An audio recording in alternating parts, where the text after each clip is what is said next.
Hi, my name is Chioma and I'm going to be showing you how I blend my 4C hair with my bundles. The products I'm going to be using are actually products from B2B Store. This is one of my favorite products. It's called The Main Choice. It's really good with conditioning, straightening my hair, polishing it at the same time.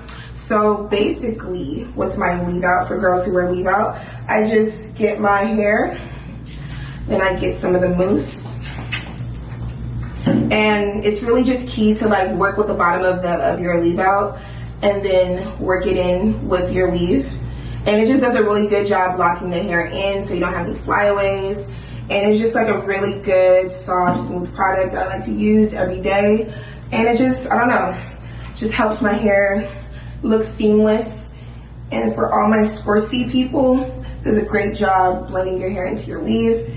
And that's usually what I do.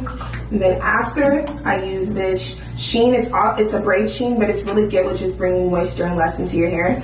Give it a couple sprays just to keep your hair looking nice and hydrated.